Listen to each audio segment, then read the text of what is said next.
ফের মানবিক মুখ তৃণমূল নেতার। অসুস্থতার কথা জানতে পেরে পরিবারের পাশে দাঁড়ালেন শিক্ষক তথা তৃণমূল নেতা বুলবুল খান।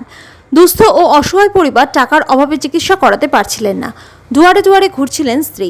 বাড়ির একমাত্র উপার্জনকারী অসুস্থ হয়ে পড়ায় কিভাবে সংসার চালাবে তা নিয়ে দুশ্চিন্তায় পড়েছিলেন স্ত্রী। আর সেই কথা জানতে পেরেই পরিবারটির পাশে দাঁড়ালেন শিক্ষক তথা জেলা পরিষদের সদস্য বুলবুল খান। বরাবরই তাকে দেখা যায় বিভিন্ন জায়গায় অসুস্থ ব্যক্তি ও অসহায় মানুষের পাশে দাঁড়ান তিনি। জননেতা এরমই হওয়া উচিত, এমনটাই দাবি করেছেন ওই এলাকার বিশিষ্টজনেরা। শনিবার দিন মালদা জেলার হরিশ্চন্দ্রপুর 2 নম্বর ব্লকের সুলতাননগর গ্রাম পঞ্চায়েতের সুলতাননগর গ্রামের উত্তরপাড়া এলাকার আজাদ খানের বাড়িতে গিয়ে আর্থিক অনুদান করেন বুলবুল খান। পরিবার সূত্রে জানা গিয়েছে, বছর 36-এর আজাদ খান দাদনের পাটনাতে কাজ করত, কিন্তু কয়েক মাস ধরে সে অসুস্থ হয়ে পড়ে। পরিবারে রয়েছে 2 ছোট ছেলে। বাড়ির একমাত্র উপার্জনকারীর এভাবে অসুস্থ হয়ে পড়ায় কিভাবে সংসার চালাবে তা নিয়ে দুশ্চিন্তায় পড়েছিলেন স্ত্রী। ঘরের অবস্থা জরাজীর্ণ। টিবি সহ একাধিক রোগে আক্রান্ত আজাদ খান। শিক্ষক তথা জেলা পরিষদের সদস্য বুলবুল খান বলেন, আজকে আজাদ খানের বাড়িতে এসেছিলাম। দীর্ঘদিন ধরে অসুস্থ হয়ে বাড়িতে পড়েছিল। পরিবারের লোকেরা টাকার অভাবে চিকিৎসা করাতে পারছিল না তার। তবে আমি ব্যক্তিগতভাবে আর্থিক সহযোগিতা করলাম। প্রশাসনকে ও সবাইকে অনুরোধ করব পরিবারটির পাশে যেন দাঁড়ায়। আবাস যোজনা তালিকায় তার নাম রয়েছে ও তার স্বাস্থ্যসাথী কার্ডও রয়েছে। আমরা তার চিকিৎসার ব্যবস্থা করে দেব।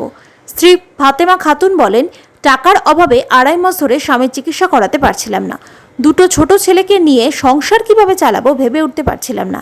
আজকে বুলবুল খান এসেছিলেন, কিছু সাহায্য করে গেল। আমার স্বামীর চিকিৎসার ব্যবস্থা করে দেবে বলে জানিয়ে গেলেন। তিনি খুব উপকার করে গেলেন। আমরা সবাই ওনাকে মাস্টার বলে জানি। উনি খুব ভালো মনের মানুষ। পরে অন্যান্য সহযোগিতা করবেন।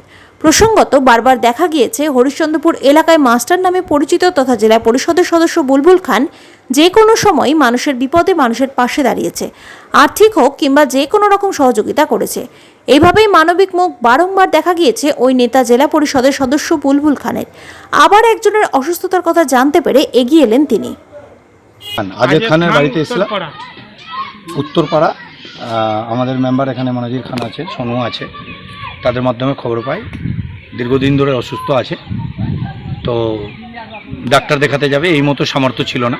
তো আমরা নিজের দিক দিয়ে যতটুকু হেল্প করার করলাম। তবে আমি চাইবো কি প্রশাসনও এই দিকে একটু নজর দিক। আরও যেসব আমাদের সঙ্গে কাজ করছে তাদেরকেও বলবো এই পরিবারটার দিকে যেন তাকায় সবাই। তার বাংলা আবাস যোজনায় নাম আছে, তার স্বাস্থ্যসাথী কার্ডও আছে। আমি দুটোই জিজ্ঞাসা করলাম। তো আগে প্রাথমিক চিকিৎসা, যেহেতু টিবি রোগে আক্রান্ত আছে, তার সঙ্গে আরও শারীরিক অসুস্থ আছে। তা আমরা এখন পূর্ণিয়া বা কাঠিয়ার আলোচনা করলাম। কালকেই টেম্পু করে দেওয়া হয়েছে, তাকে নিয়ে যাবে।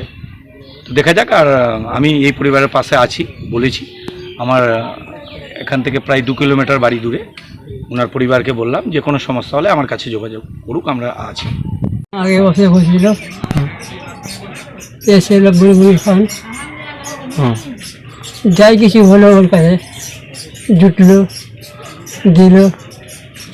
আবার গাড়ির নাচে ঘুরছিল, যেখানে যাওয়া ডাক্তারের কাছে টাকাটা আসতে যাও, তোমাদের বাড়িটা করে দেব। 1 मास থেকে। 2.5 महीना से उसका दवाई करा है। क्या हुआ उसका? उसको टीबी हुआ, उसका पेट में सोजन है, लाभी में ठल है। पैसा नहीं है डॉक्टर का भी जाने के लिए। और क्या किया? बोला कि डॉक्टर का लेकर जाओ, दवाई करो, हम साहाଯ୍य करते हैं। बोल का गया कि देखते हैं, अगवाते हैं, देख आएगा तो देंगे।